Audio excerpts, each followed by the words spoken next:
To be fair.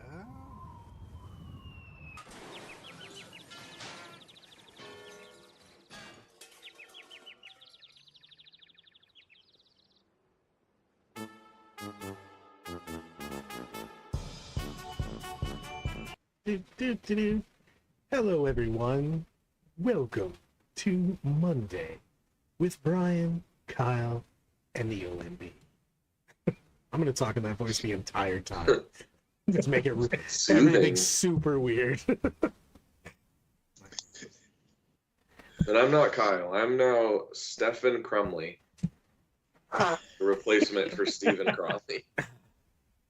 So, we got several of the things to talk about today, gents. We got a meta. We've got rules packet.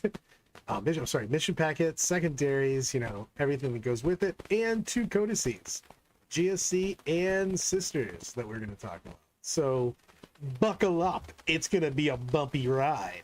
And it's going to be a bumpy ride mainly because I'm not very good at this internet thing. But besides that, it's going to be awesome.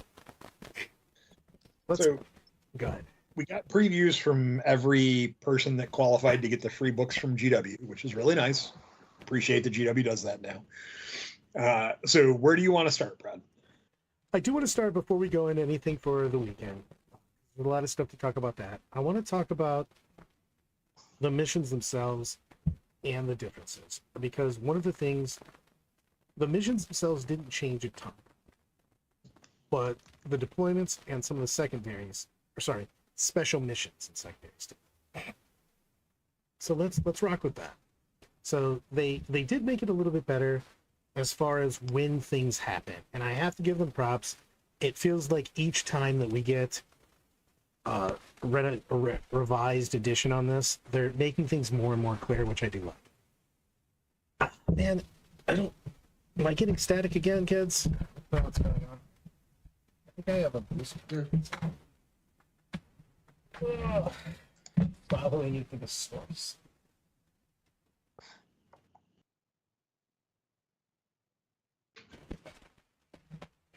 And now we got no Brad sound. Fix it. God damn it. I'm working it. All right, so while Brad figures out the internet. I told you. He said, am I bad at the internet? I said yes. I'm getting some kind of static. The big changes, right, are the changes to the play sequence, the actions, the new mission rules, bye-bye Chilling Reign. Everything's going to have something. The new primaries and secondaries, gambits are gone, being replaced by their new better thing, the secret mission. And you've got, of course, got new deployment maps. I think secret missions are one of the biggest things. So I'm going to start with that, because secret missions are actually achievable. They're not something that you just go, oh, these are 4 cards I throw in the garbage. They're significantly, they can totally work. The fact that you get to pick it and it's not randomized is nice. Well, you're going to pick that makes it. Yeah, I mean, you're going to pick it, but it's also something that you can actually do. It's not ridiculous. It's not stand in the corner and roll an 11. You know what I mean? It's a big deal in that. So I'm very happy with that. Also, and I think all of them, if it's picked or when it's picked, your movements are going to dictate what you've chosen. So people should be able, an experienced player in time should be able to figure it out over the course of a turn, going, oh, he moved his warlord way up the battlefield. Anytime they touch their warlord. Hold on, we got a super chat. Mexican man, $5. Missed last week because I was at the beach. Merch check number 2. Donde está mi merch? Weirdly enough, making things from it. Uh-oh. Holy shit. Probability coming to $2 super chat. Insert Kyle Trey a compliment here. There we go. Go blue. Kyle, you get to insert your own compliment there. So I am super strong. Stronger than everyone on the planet, I think. But everyone on the planet? That's a bold statement. I like that, especially after round 3, if they touch, well, one, you ask them immediately, hey, man, who's your warlord? And then anytime they touch it, you get to, like, look at them like, Is he going back where? here?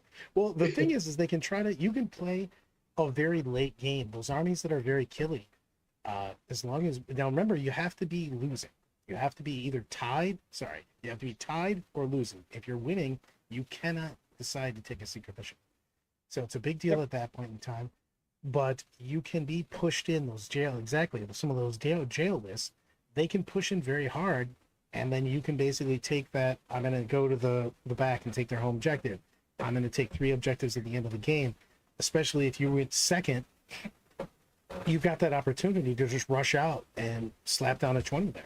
Now it is maximum, so you're maxing your score total at 90, which is fine.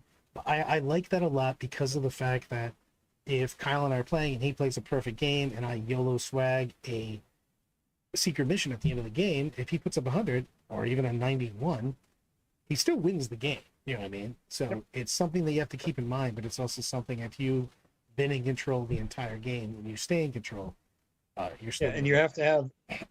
If I read the little packet that one of the streams showed correctly, you have to be at 20 or less than 20 primary points as well. Yes. So it's got some specifics on it. So you can't just be it is tied or losing on primary only. True score I care on that. That's point. You could be just winning on secondaries. So it's all about the primary. Because it's solely focused on the primary. But they're actually legit now. I do like that quite a bit. You know what I mean? So it seems really well. Now a lot of those jail lists that can push you on turn 1, turn 2, turn 2, turn 3, not scoring much primary. A lot of them fall apart in that late game, and you're always doing I can't make up enough primary. This gives you that opportunity to do that. Also, hopefully the static's gone because I just adjusted like 6 things. Either that or I'm gonna. Sounds fine. Much better. Either that or I'm gonna touchdown spike this mic and then be sad because I don't have another one. Being as focused as we've been on teams recently, like these are pretty big deals, and for differential scoring. Oh, they're huge because they could throw a game wildly off course. It's a 4-point swing. That's huge. It's gigantic. And again, when I say 4-point swing, I'm talking about a 20-0 system for differential team scoring. So 4 points is such a big deal on that for the end. Do you think with the way these missions are set up right now, and this is just me contemplating, this makes battle points more important when determining the overall winner as best general now? Yes, and I think it should have in the first place because I'm not a huge fan of some of the ways we tiebreak right now. And I understand that people were less than awesome with battle points in the past, but I think that it makes it a lot more important to focus on that as opposed to arbitrary things. So yeah, I like differential scoring, but I see the pros and cons of it. Because a lot of times at the end of some of the games, when you get to the talk out stage where you're clearly going to win, the question is, do you score, 90 points? Let's just say we know you're going to score 95 points. Right. Great. That's a good win. When your opponent was arguing for 2 or 3 points at the end of the game, you normally would just go, yeah, that's fine. Yeah, whatever. Because you didn't care. Because it didn't matter. Because if differential, you care a lot. Right. 100%. Because before in singles right now, I could care less if I won 100 to 80 or 100 to 10. You know what I mean? It's the same thing. It makes no nothing to me. Yep. But 100% of differential. So, yes, I think it makes it more. I like playing for differential anyways because it makes you play the whole game, which is nice because if you get to a point in the game where you realize that you can't score enough points to win, there's no point in playing, and now there is. You know what I mean? Because it makes a difference if you're using that total points or total differential points. So I do like that quite a bit. Is it still jacked up? I just tried to fix it. It's about as good as you're going to get it, Brad. Okay. I don't know what the problem. I literally don't know what the problem is. Same like I've been using. Have you tried turning it off and then waiting 30 seconds and then turning it back on? I don't know. So I think the new maps, Meta Monday just popped this up at the same time I was talking about it. I think the new maps are a big deal. Number one, they're super easy to measure, and as a TO, I really like that. I think that's actually a really nice idea. But boy, that short distance between corner to corner seems really fun. It makes a couple melee armies a little more potent. So sweeping engagement now is a pretty aggressive map. One, because it's very shallow and it's closer. But the one that causing wild problems when you're playing it is the tipping point, which is the one that you're hammer and anvil, but in the in the staggered, because man, that thing only goes 20 up, and then it only goes 8 up, I think it is 8 or 10 when you stage. But man, I think it was 20 and 12 or something like that. Yeah, or something it's crazy. But it is crazy trying to stop things like rapid ingress now. You know what I mean? They can just get right up on top of you because of the fact. Ooh. Add in Dawn of War with the 12-inch being forward is going to be a much faster game now. I mean, yeah, it's those are just aggressive deployments. Because if you have the ability to get to somebody, if you're playing something like a Stormlance, and you can rapid ingress on a 1, it's whew. Yes, you can deploy the Ares now without a problem, 100%. So 4 inches is about to be a big deal. Nice. I'm going to say, I will say this for Crawley. He can now deploy his giant Tau vehicle everywhere. It's not everywhere, because it's still got to come in on a corner. It's still the same thing. But it's going to come in now, though. Uh-oh, here we go. Zoom's coming in. Go University of Toledo Rockets. Hashtag one rocket, the pocket rocket.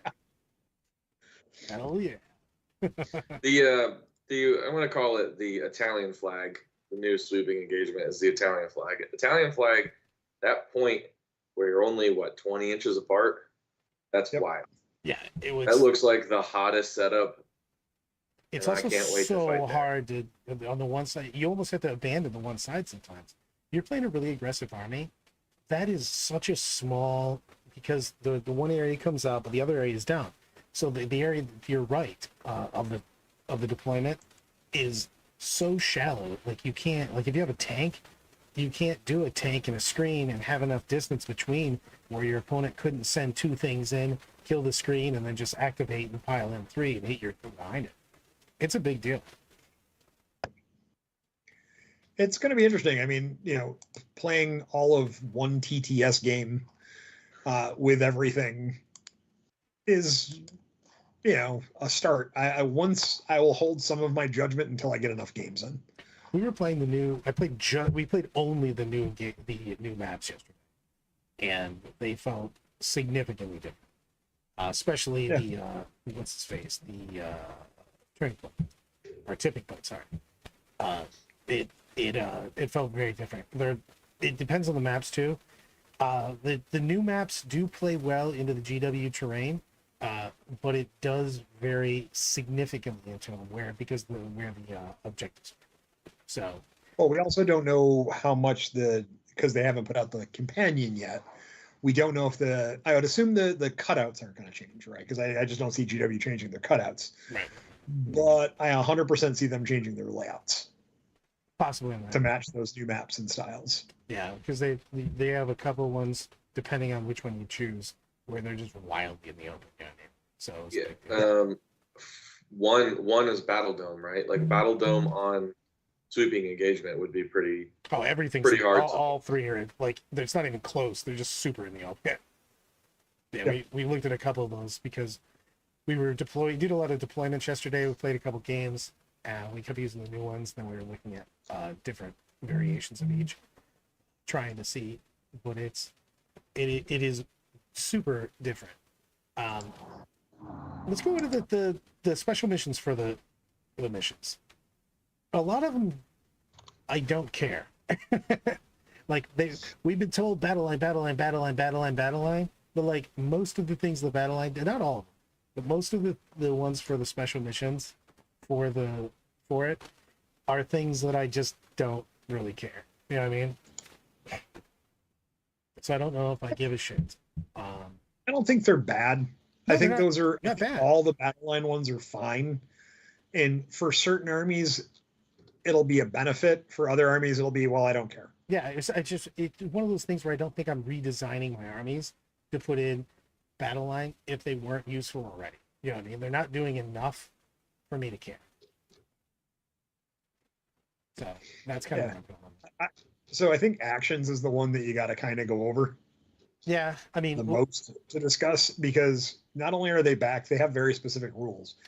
Like can action if you're an aircraft, if you're battle shocked, if it has OC 0, if you're in engagement range, doesn't matter. You can't have if it pistols. fell You can't back, do monster. The Yeah, only the time you could do engagement it, range, the only unless you are a Titanic character. I'll say Titanic, not just Titanic, Titanic character. And if it's not eligible to shoot this phase, including units that are already shot. And you can't advance anymore. It's a big deal on that. Yep. It's gonna. I see a lot of Well, people. advance and fallback. I think Right. fallback is one of the ones that is being overlooked, because there was a lot of times I'd fall back and do an action. So Oh, yeah, because you had a lot of people that could say you could do things. So, but with that, you're going to see a lot of people change loadouts on models, because a lot of times I only took some things that were assault specifically because I just wanted to advance with it. Yep. So it's a big deal. So we touched on the mission rules, right? We just talked about the ones that apply for battle line units, or did you talk No, about we're like gonna- adapt? Hey, we just hit the quick battle Are you- line and said, are you "I don't staring think they're into the sun changing again? I'm so like I'm on the Goonhammer thing and I'm just scrolling up and down and just getting massively lost. So yeah, So, basically staring into the sun. The fog of war is the one that I think we're going to see a lot Yeah, it just. attached to things. I mean, the ones that battle line that make a difference are just that you can let me think of them all. The battle line can advance and fall back and do an action. Battle line units can shoot and do an action, and they can do actions if they're engaged, and then they can heroically intervene for 0. And there's one more. I don't know which one am I forgetting on that. The one that where you can put a battle line into strategic reserve and bring it in. Yeah, and then you got And it raise costs banners. more than 200 points, I think. Yeah. If I remember correctly. Raise banners is like one of those. It's just you can score 1 victory point for using a battle line on each objective, but effectively it's either 5 or 6 total points you could get through the game. And I don't know if I care about that. Like, I wouldn't change my army to have battle line to try to raise a banner on every objective for 1 point. Yeah. So I think Fog of War is going to be the one we see the most, at least in my head as a TO, where in the first battle round, every player has the benefit of cover. Players can always use core stratagem except for new orders. And I think that's really big, because not being able to use smokescreen, grenades, Overwatch, command reroll. Anyway, if you had 2 CP for whatever reason, you couldn't you can't interrupt and stuff like that. Those are all cards. So, but I think that one's going to get used quite frequently. Adapt or Die seems like it could see decent play, like allowing people to draw an extra one or change your fixed missions. It's pretty good. It's fun also. Yeah. It's something that one seems specifically like GW was listening a lot when people are like, well, this is bullshit that I draw a capture enemy outpost all the time and can't do anything about it. Like, well, what if maybe one time enemy outpost is gone? Yeah. Sure, but whatever the newest, if there is anything you can't readily achieve, I think they did that with, I think on all the tactical cards. It seems like on all the tactical cards, if it's something you can't do, you kind of get to either shuffle it back in or ditch it. Right. And the thing is, you can just ditch period 2 times a game for that one too. So it's a big deal. Yep. Now the missions themselves, there's a couple small things that are actually a big deal. The fact that the ritual went to 12 inches instead of 9 inches actually means quite a bit when you're playing GW terrain, because it actually lets you put the objectives behind terrain you couldn't currently make it to. So it allows for some different, more dynamic setups, to be honest with you. And the changes to Purge the Foe are big. Yes. That makes Purge the Foe got better. Yep. Because you can't kill more in round 1. Well, you're just not taking it 8-0, which means that you can actually put your screens out on the board and not just take an 8-0 deficit. I think that's a huge deal. That's a huge deal. Unexploded Ordnance is the one that I tried. Screw you. It's Servo Skulls. It's better. Are you gonna see it in tournaments? Maybe in a GW event. I don't know many other TOs that are going to use this because moving objectives is always a pain in the butt. Yeah, it still seems like a big deal. Most of these just were different versions of the same thing, like Terraform and Burden of Trust. I mean, it's basically sites of power that can be done by regular units now. Yep. Man, it's fine. I do like the fact that they make you take your home objective, which you kind of would already, but so they effectively broke sites of power into 3 missions. To be honest with you, Lynchpin, Terraform, and Burden of Trust are all sites of power with a very slight tweak on each one of them. But it's I mean, nice. the changes to Scorched Earth too are pretty big. Like, it's something that you would have seen at 6-round GTs a lot. And now you True. can, it's a lot easier to burn. Well, I like it now because it's an action that now finishes the end of the game, so now you don't ignore it on turn 5. Yep. Because it used to finish in the command phase, so you just wouldn't bother. I like that quite a bit. And it is, there's no cap on it now. That's a huge deal. No, yeah, you can burn for 25. Well, that's a big deal because before you're just like, hey, I'm not going to burn one that I can sit on for a couple turns. But if you just can, score Scorched Earth, see how they did that? You Scorched Earth it and then you're just slapped on 25. You're like, screw you, I'll burn all of them and just win by primary because there's no more objectives. Yep.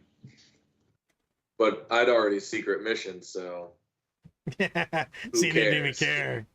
care. It's a big deal in that. I do think that, well, let's talk about the tactical deck itself. Because a decent amount of them were just exactly the same. Extend, area, secure, I think, no prisoners. I'll look at this one. Overwhelming, they're all the same. I like Storm Hostile. Yeah. Mark for Death, I actually really like because it's bleh. It says if the unit leaves the board for any reason, you score it, so you can actually tactically mark something for death, even if it's something that you can't kill, to keep them on the board. If you're playing Grey Knights, Demons, anybody that has uppy downy, can actually be used very tactically, which I like quite a bit. Containment. Oh my god, Containment's so cool. I love Containment. Containment's the one or more of your units can do this action.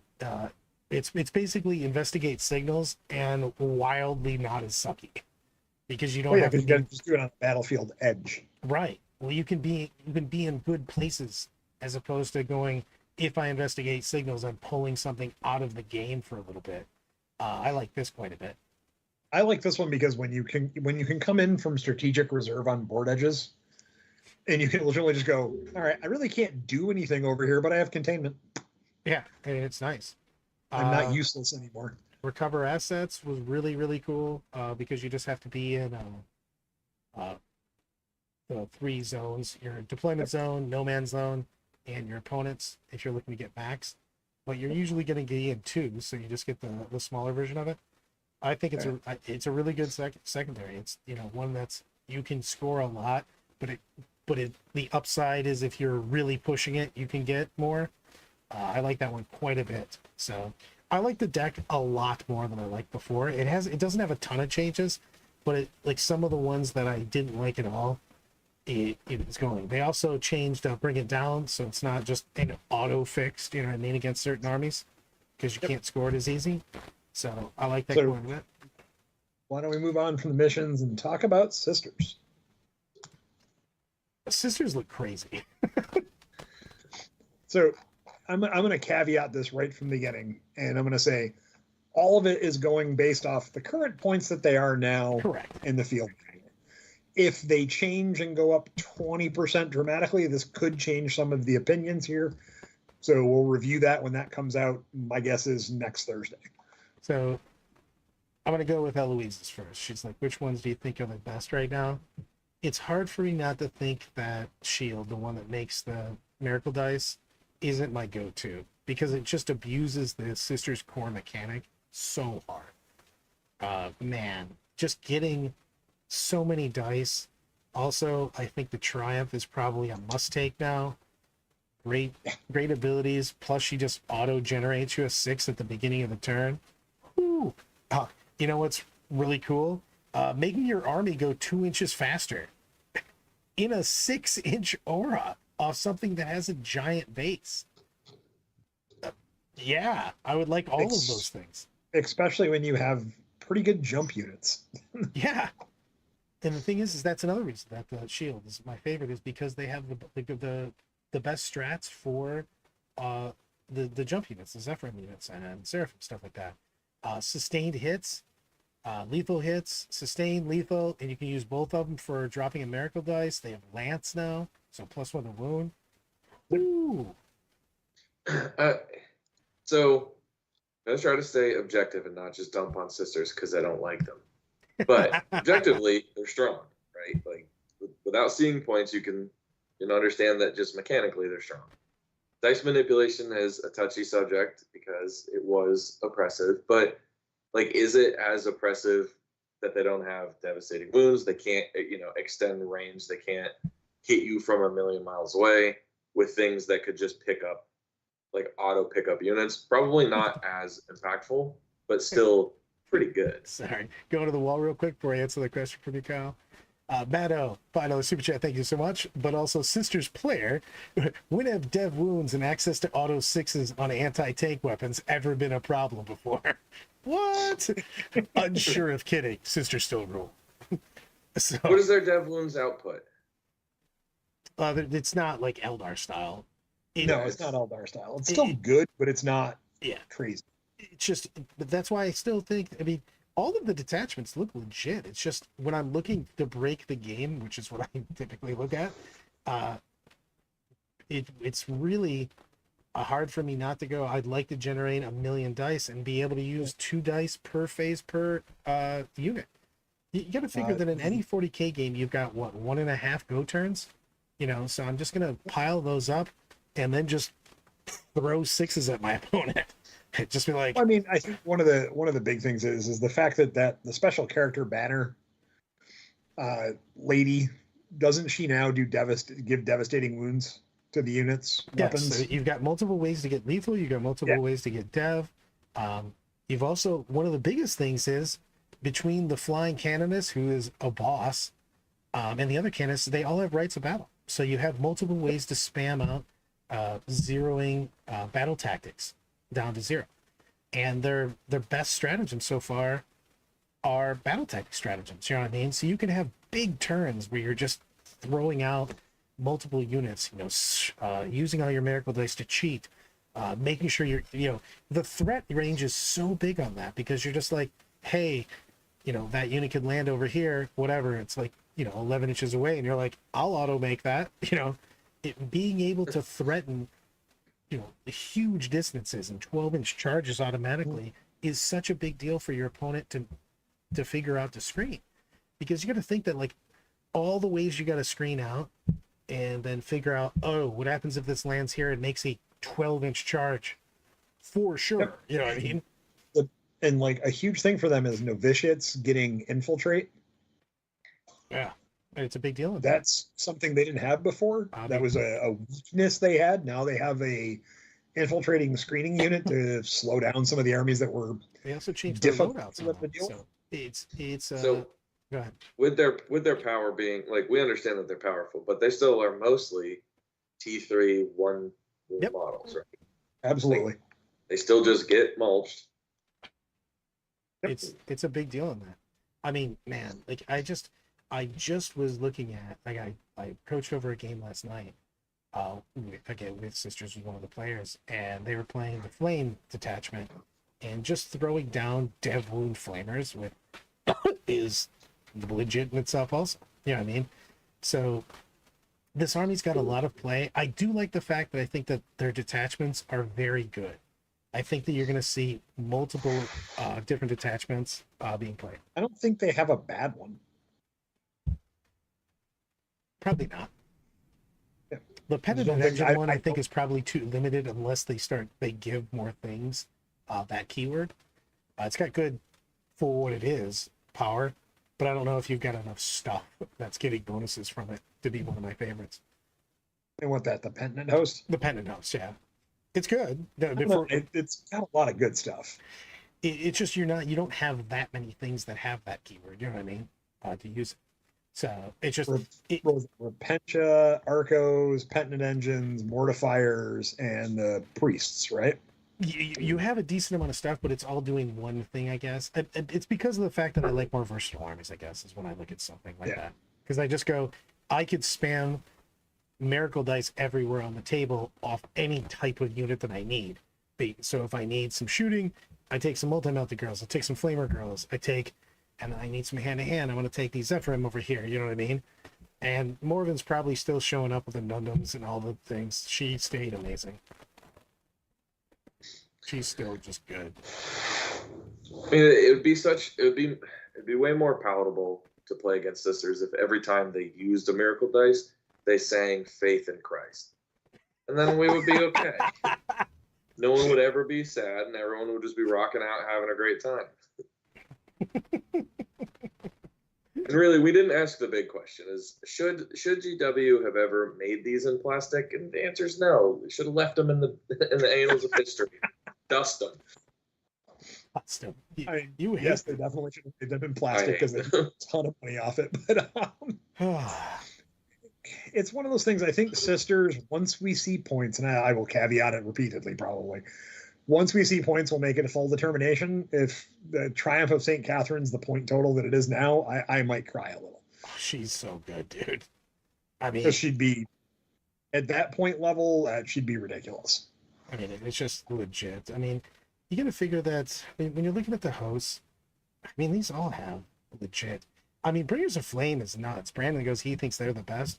I can see that. I mean, their strats are just nuts. You know what I mean? Again, having dev wounds on flying people that have flamers is legit. So it's really hard to screen out something that can either deep strike next to you or just move and haul ass up to you. You know what I mean? Because all their weapons are assault. So they can actually move 12 and d6 and flame you. Well, no, they're going to be moving 15 inches. Say again? They're going to move 15 inches because there's going to be St. Catherine. St. Catherine, that's true. I mean, you're auto getting... She's just insanity. Like, generating a 6 plus getting the +2 movement and all that, she's just crazy. Woo! Did the Nundums also got, like, slightly better? They got tougher, right? Everything's a little bit better, to be honest with you. They were T6 and moved to T7. That's a big deal. When you're talking about stuff, yes, and they still have great weapons. Yeah, I mean, it's just you have access to having access to lethal, which I still think is the best keyword in the game. Having access to devs, probably the second best, is a huge deal on that, man. Well, because the Nundum's got what the increase in toughness plus and +1 to hit and wound against monsters and vehicles, right? And something like that. Yeah, they get +1 to hit, +1 to wound versus tanks and vehicles and monsters. Monsters, yeah. So Brandon, Still Frosty Gaming has a called shot. Sisters aren't going to have as many miracle dice as before, less units, less generation. I'm gonna screen cap this. He's trying to break. You know what? As usual, Brandon, don't you put that evil on me. Evil, Ricky Bobby. Man. Again, we're going to see where it goes with points, but it does look like they're going to be a very strong army. A lot of players of sisters are faction specialists who are very, very good with them, and I think that'll just continue to be the trend. I think their win rate will go down as people kind of chase the meta a little bit, and then it'll come back up as their faction specialists get accustomed to and used to playing their I think this is a very strong codex, but I really like the fact that they have multiple. I know I said it before, but having multiple detachments that are fully playable is a big deal. You know what I mean? It just it makes it a big thing on that. So, we talked about it before. I like having at least depth and parity inside your codex. You know what I mean? You can make arguments whether this this book's a lot stronger than another book, but internally this seems to have a lot of reasons to basically play whatever the hell you want. Show up. Yeah, the Army of Faith, and I'm torn between the Army of Faith and the Bringers of Flame, for which one's stronger. But I think they're both really good. 100%.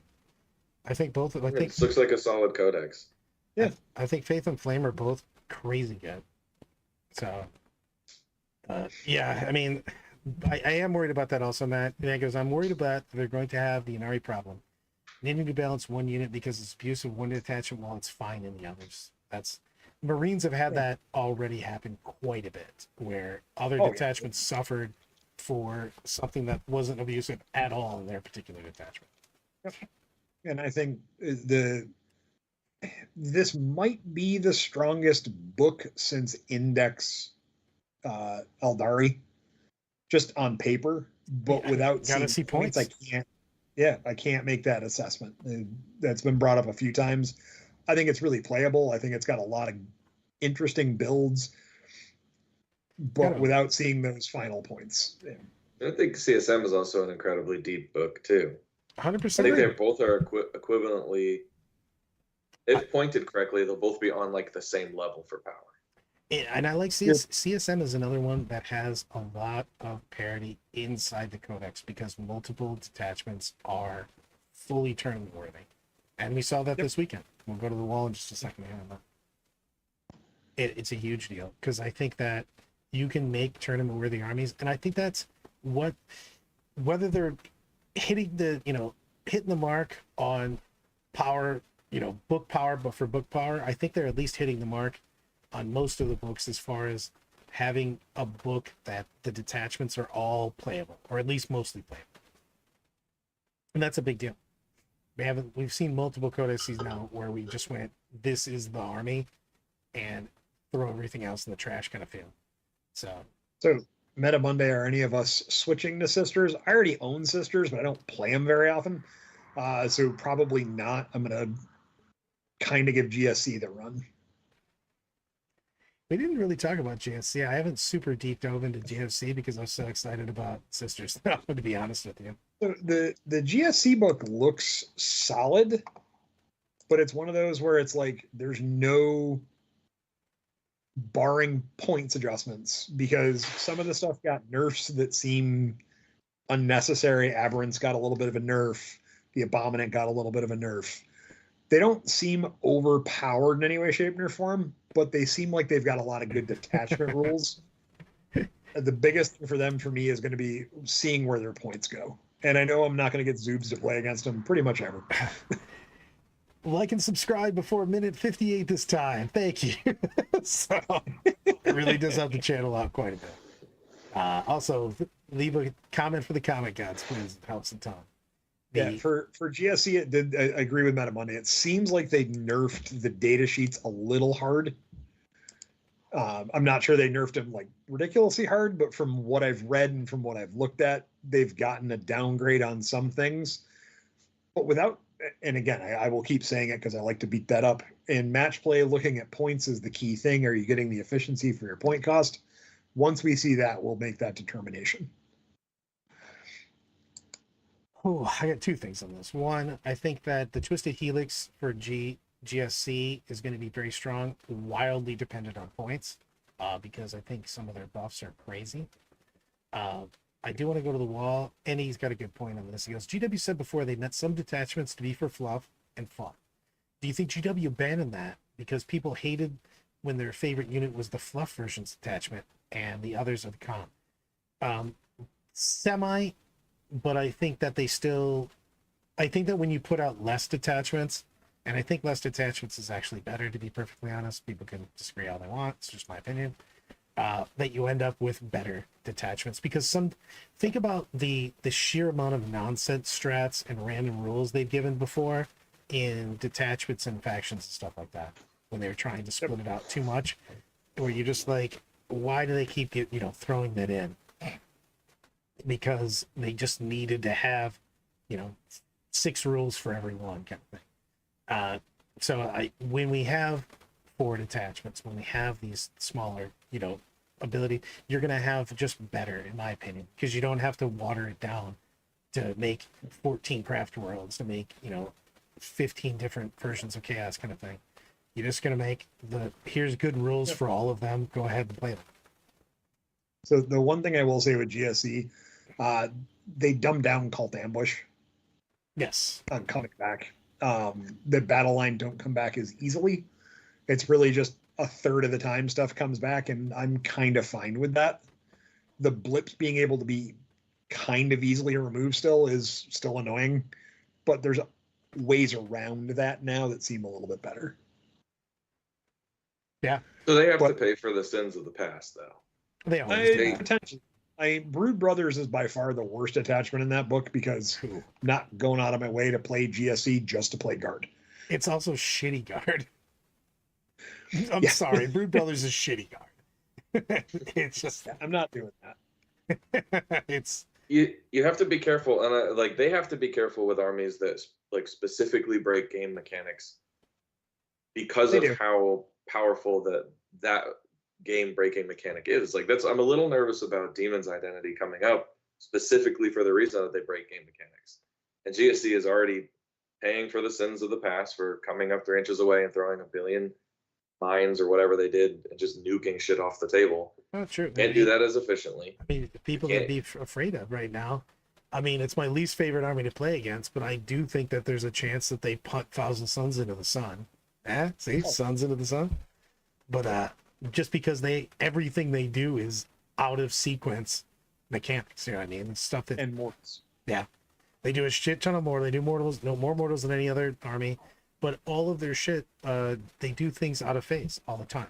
Their moves, the way that they shoot, the way that they target things, is a big deal. So I think that they're either going to change them, or more likely just golf swing them out of here. You know what I mean? So it's a big deal in that. So you guys want to tackle the meta? Absolutely. Cookling. Brought to you by absolutely no one. It would be great. Anyone that would like to sponsor me for anything, I will literally pitch your product. It could be a murder hobo axe. We need the money. So we're ready to go. Like, what would you pitch, Brad? A lot of things, man. I'm ready. I'm ready for all of this stuff. But here. Yep, All right, there we go. Pating. Blood Angels. Obviously, everybody knew that Blood Angels were going to win the weekend. Yeah. Duh. Rushing like crazy. It is fairly funny. In a melee with a bunch of melee metas coming at you, they're rocking. Also, whoever rocked Gladius Task Force for Blood Angels, well done. Those 2 players went 90%, so that really skewed that there. Yeah, a little bit. Weirdly enough, not that much, Hotshot. Drakari. Drakari, I've said for a while, I think is a fantastic army. It's going to be one of those things that plays very well into a lot of things because it's obviously a finesse army, but man, you have a billion Dark Lances and just a huge amount of attacks. And when the meta starts to skew towards a shit ton of infantry and all of your attacks are anti-infantry 3 or better, seems good. I mean, it's a good change. Like the Drakari right now is pretty scary. 100%. I hate playing against them. It's tough because they just have so much stuff too. Especially their speed is always going to let them do a lot of things, especially when you're talking about the new secret missions and stuff like that. They can haul ass at the end of the game to either take 3 objectives, be on your home objective, things of that nature. Plus, they just have the speed to not have to advance to do actions. You know what I mean? That's a big deal also. You got vehicles that move 14, you've got bikes that are moving 16, it's a big deal on that, man. You have to apologize to Brad's wife every time he orders your Taco Bell from a different state. It would be less funny if I hadn't done it multiple times now. GSC seeing a decent win rate, and they've been putting out a really good win rate since the last 6 weeks, man. 54%. Leagues of Votann doing fine. They're in that nice sweet spot. Well, Leagues of Votann, the only problem with Leagues of Votann is their limited data sheets. I think that Leagues of Votann is going to actually be significantly better once we get that infiltrating unit and see the points on. Because that's one of the And things. that'll be Friday. Yep. That is one thing that they're sorely missing. And I think that shores up a lot of problems that this army has, is the fact that they didn't really have anything that could keep people the hell off them. You know, because if you were an aggressive army and you had infiltrators, you could block their scout moves and then just dump all of your stuff on top of them. 100%. So I have it in League of Votann. Having infiltrate is huge because they can push open areas for their own scout moves. It's so big. Yep. It's huge on that. Sisters have been winning forever. Sisters have been winning since the origins of 10. They're doing just fine, and they'll continue to do just fine because they're a million times better. CK, I don't know what to make of CK, by the way. CK is always terrifying to me because they're a skew army, tons of stuff that has T10 or better with invulns, but you see them really ride the lightning on how they do. They haven't won a GT because they don't seal the deal, but man, that's the army that might not win the tournament, but might make you not win the tournament. Yep, I agree with that completely. I want to know what it's running into at the end. That's like, what's the brick wall for the army? It's the couple brick walls. It's certain things, like for instance, orcs, especially like bully boy orcs, and depending on the mission, they have to play orcs on sites of power. You know what I mean? It's a big deal because they have to get near them, and then all of a sudden you have a bunch of guys that are wounding them on either 3s or 2s. You know what I mean? Just soccer tossing a shit ton of knights in one turn. That's just a big deal because they play very well in double missions.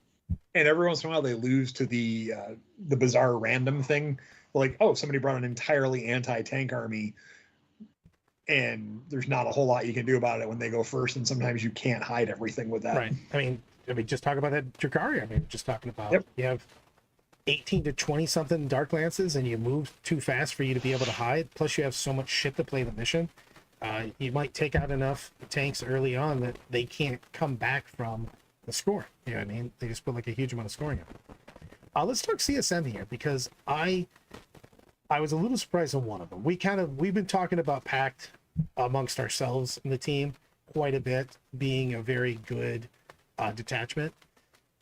And like Renegade Raiders, I knew was going to be the most played because it just has stuff that's like, this is good. So I figured it was going to win pretty much where it is at 50%. You know what I mean? Some people are going to just go to it. Other people are really going to abuse it. It did have some wins on it. And I was surprised that Soulforge did as well as it did. I'm not surprised by that. Either. You don't think so? You guys weren't. I was. I mean, clearly I was wrong. I think I'll be wrong again. I think it's one of those things of, it's really good. I don't know how many tournaments it's going to win on the overall, but I think it's going to continuously be an X and 1 army when played correctly. It has good strats. It moves well. Those venom crawlers are still no joke. It's going to be fun. I mean, It's interesting. It kind of is a little bit of a parallel to Chaos Knights, where it's going to play similarly, where you have a bunch of really tough, hard-hitting things, but it also has like a sneaky element to it too, where you get some scoring. You're not all of your eggs in one basket with CSM. Like you could do Nurglings, you could do whatever else you want in there to help you get over that slump of not being in the right spot at the right time to score the points. And then you also hit like a truck full of trucks. Yeah, but please note that anytime you say bring Nurglings, in a week and a half, that's done. Unless they're drastically cheaper, I'm still bringing them. They're still really good. They're good, but with being OC0 and not being able to do a ton of different things now in a demon army, entirely different response. well, and also Death Guard. Death Guard wants them for a different reason too. Entirely different thing. But I don't think And the things that Chaos I play, they're Space going to be Marines great. Are going to be running them as much. I I don't think base Chaos Space Marines are going to be running them as much. Probably not. But I've gotten folded a few times by Soulforge on TTS recently, just to some surprising amount of damage from different things. Like you can't move in front of a Forge Fiend because it overwatches and kills you. The Lord of Skulls has been haunting my dreams. He's terrifying on any of the deployments that you have things in the center. Yep. Yeah. It is a good detachment. I don't know if it'll be a winning detachment. It's not going to do as well as Pacon. It definitely won't do as well as Raiders. Agreed on that. And yeah. So my prediction's slowly coming to fruition here. Green Tide being the most winningest of the orcs. Green Tide's terrifying. Bully Boys feels like it's very tough, it's very hard, but you have many plays against it. Green Tide, man, that army's just hard to play against, man. That just scores. And I think it's gonna score even better now that you have new missions and new deployments. You know what I mean? Because they do everything. So do you think that orcs, because of the changes to the missions, will probably see some point increases on Green Tide? I don't know, because you'd be hurting the other ones that don't really are already playing that. So it's going to be tough. I'm actually a little worried what they're going to do to my orcs, because I think that they're going to do some stuff to Bully Boys, because it is frustrating when you have a bunch of Mechanomics with a 204 up for 2 turns in a row. And Green Tide can be oppressive feeling, especially with these new missions, with the fact that pretty much the entire army is battle line. You know what I mean? So they're going to be able to do whatever the hell they want. So possibly, I don't know exactly how to figure that out, because I think that Green Tide is wildly better than every other detachment. But we'll see, because we didn't have that many people playing. This is the first weekend that we had a ton of people playing. You got to think that the last couple weekends we've had a ton of Bully Boy players and not a lot of Green Tide players. We had a decent amount of Green Tide players putting up really good record. 14 Green Tide players is a good amount. I mean, that is a plethora. I think that number is just going to continue to increase as the missions come out. I just think they're super good.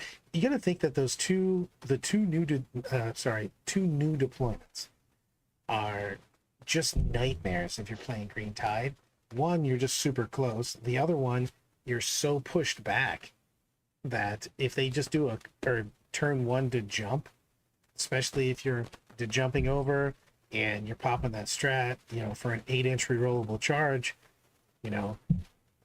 welcome Dawn to of War, 12 inches. Right. And the other one, you're just like, I'll just call, log on turn one kind of thing and just be there. That's just a real thing. You know what I mean? So this army is going to feel nastier. We did have 400 players at the German tournament, and there was like a shit ton of undefeated. There were crazy people on that. The Euros sometimes, I love it. They had a 400 and some person event, and they just played 5 games. So apparently, unless you came out dual wielding lightsabers and cutting people's heads off, you just couldn't get into the top. I mean, they had some people that just destroyed not make their top. So that was crazy. Yeah, Buffalo, New York, by the way, has a 46-person RTT this upcoming weekend. Nice. Kudos to Harlequin Hobbies in Buffalo for pulling that off. It's going to be good times. It's all of the 3 3-0s, 4 3-0s. What's the number? 4, I think. Yeah, potentially. 46, 23.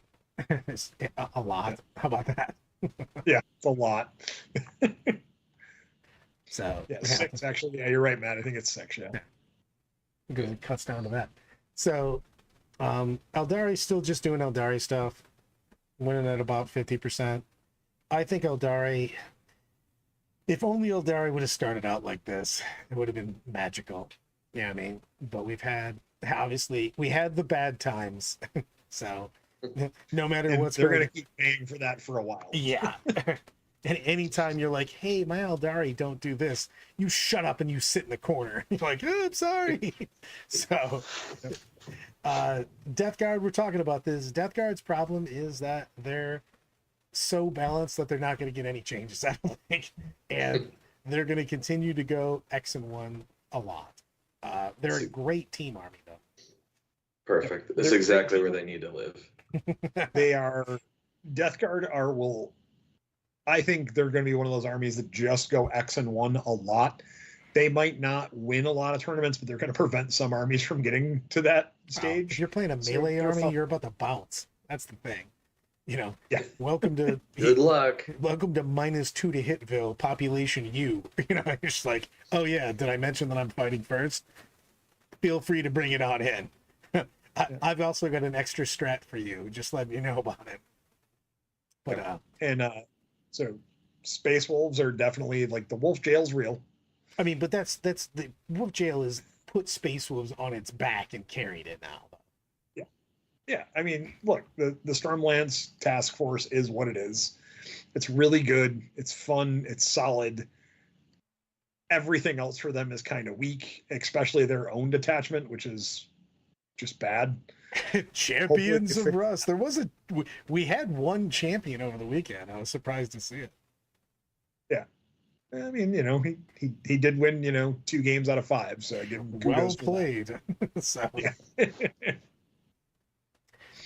Knights, man, Knights literally. God, I gotta get my tree together for this. Just roll back the changes, and Knights would be perfect. But whatever, continue. I don't think they're as. I think in the new missions are going to be a little bit better. They're very close to fine. It's just that they have natural predators, and they have sometimes when games spike on them. They should just roll back their nerfs, and they would be a perfect army. Is for what it's they so are. Crazy that 35 people are playing them. I mean, here's the thing: when you lot. travel the GTs, it's an easy army to throw in a plane. You can throw it in a bag. It travels super nice. I think that's part of the reason that so many people are playing them. Fast games. They're also just fast games, and if you're there to have fun and a good time, great. It's huge. The same thing with Chaos Knights. You get a lot of players because of the easy ability to play them. So, Space Here we Marines. go. Space Marines. Play sad trumpet sounds. But Please roll back the Vanguard nerfs. Yeah, for one, yes. But the thing is that the army's still just putting up a almost sweet spot numbers. You know what I mean? You say, but they have said that they're aggressively looking at the points. So we'll see in the data slate. I don't know what aggressively means. You know what I mean? It can be aggressively Meaning they'll bad. get their second codex in like 3 months because that's how it rolls. Yeah. So Tau doing Tau stuff. Crude Party apparently is still the most powerful detachment in the land, and Brandon is still not running Crude because he's a liar, because he says he loves his Crude, but he won't play them. Didn't he just post pictures of like assembling and he's got like so many Crude. Don't get me wrong. He has the Crude, and he does model all of his models to be Crude. They're beautiful. His army looks like just totally kicks ass. However, he brought a total of 0 Crude to Rocky Town. Give him time and give him some hobbying. He'll get there. He has all the Tau, or all the Crude. Crude finding the. Yeah, he's like, I literally have 80 crews sitting in front of me. Well, you don't have 80 crews sitting in front of you on a board, a competitive board. It's not very best Tau player in the world of you. That is true. Yeah, and so that's telling you something right there. When the best Tau player in the world has 80 crews sitting in front of him, there may be a reason for that. The great Crude deceiver. Someone make that picture with Brandon's on the Thousand deceiver. Suns win at a weird percentage, but win a lot of tournaments. Just so many events, dude. It's because of the fact that you're either really good with Thousand Suns or you're bad, because they are so hard to play. Yeah. I think if you look at people, and I use some names here, you look at TJ Lanigan and people in TJ's league, such as Manish Chima and others who are running Thousand Suns and doing remarkably well with them. Rushing. And I mean remarkably well, crushing the meta. You look at those people's win rates, they're astounding. Now, would those people be winning with other armies? Well, possibly, but when they are piloting Thousand Suns, they are deadly. I think Thousand Sons are one of those armies that are going to get nerfed, and I think it's partially the people who are really good at running them's fault. But I think things are going to see a definitive change there for them The because problem is that army has bad feels all over it. true, but like it's going to be, and this is one of the problems with balancing armies is this army, because it has so many out of phase interactions and abilities to go around people's standard defenses, more wounds, stuff like that, is that when they nerf this, the average player is just going to be just crushed. You know what I mean? The elites are winning very well, but like, man, again, let's put up 46 and they put 53. The win rates haven't been insane as a total. And when you nerf this army, the average player playing with it is going to be sad face. I think what they're going to do, I think the nerf for this army, the most logical nerf is not points. I think the most logical nerf is to nerf the number of cabals you can use in a turn. If they say, well, you can do 1, 2, or well, 1 at 1,000 points, 3 at 2,000 points is the most number of cabal things you can do. That would probably be the restriction that would make it work, because seeing people do 4 to 5 of them in a turn is annoying. You got to change how they do it, to be honest with you. Yep. It's such a big deal. I think it's going to be a detachment rework in the balance update. I don't think it's going to be a points rework. At least personally. I don't think the points have anything to do with what they're doing, to be honest with you. Yeah. I don't think it's points. I think it's all about the cabal rituals. I think if they were limited to, let's say they go crazy and they limit it to 2 per turn, that's going to change that army up dramatically. 100% agree on that. Hold on a second. Do we have some stuff to promote? Because I was about to say 40K Lorecast and the Discord rocking it out. Ching. Also, I'm going to fix some lists this week. If you want to go to the DOG Discord under Brad, fix my effing lists, I will take a look and try to fix it and stay in the theme of the army. If you could, please give me a note on what are the things that are untouchable and things that are touchable. What is the theme of the army so we can work with it? Yep. And of course, the thing to promote, thesaltcitygt.com. By all means, please go sign up for 40K over the next week before I end up adding a different thing and taking some tickets away from 40K. And I don't really want to do that, but I would. So again, thesaltcitygt.com, or search for the Salt City GT on BCP. In Syracuse, New York, August 9th, 10th, and 11th. And don't forget to show up on Thursday night for Brad's coaching class.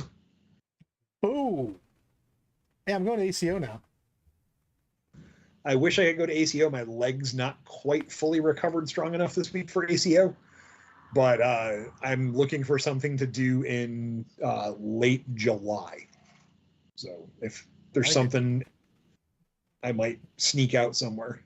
Kyle, what are you doing? Nothing, man. Chilling. Chilling. I would like to promote 40K Lorecats. 40K Lorecats. Cat-centric.